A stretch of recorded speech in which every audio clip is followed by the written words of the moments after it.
Ernesto Murolo affrontò anche l'esame del teatro, voleva fare il teatrante, voleva fare anche l'attore, ma purtroppo non ebbe nessun trionfo, quindi quando una cosa dice non va è meglio cambiare argomento. Il successo invece gli arrivò nel 1904, quando compì ormai 28 anni, scrisse una canzone che è rimasta nella storia, una canzone che tutt'oggi viene cantata in tutto il mondo. Molti di noi ancora quando si affacciano a un terrazzo, quando uno se ne va a fare una passeggiata a Posillipo, ed è Pusillanca di Rosa la canzone che lui scrisse, non è quella che ascolteremo adesso comunque, la fece musicare da Gambardella, quindi ottenne questo grande successo.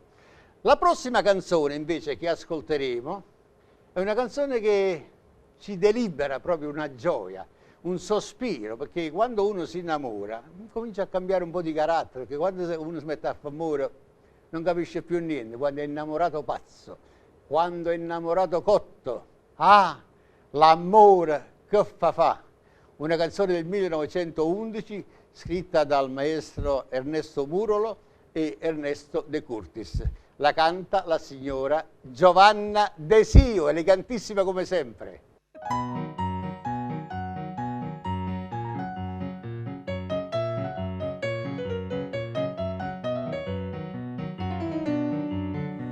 Mamma ti chiama sempre cantatore e mietta ma cusuto no più.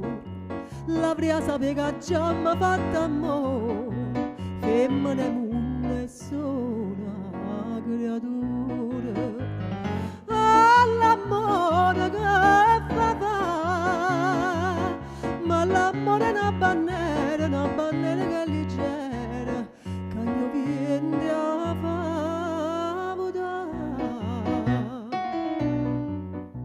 tanto che ci abbracciamo e come che fiore la pietta si stracciaia, cercammo scusa a mamma tutte e due, che noi a stemme mamma coi assai.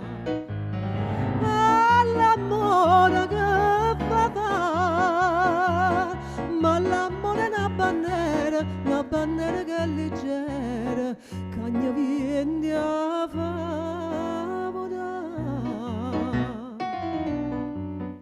sogno una sciana nerva avvelenata, ma voglio avvelenare se tu me nassi.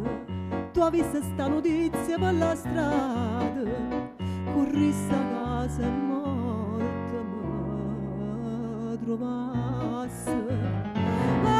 L'amore che fa, ma l'amore è una bandiera che è leggera, che non viene a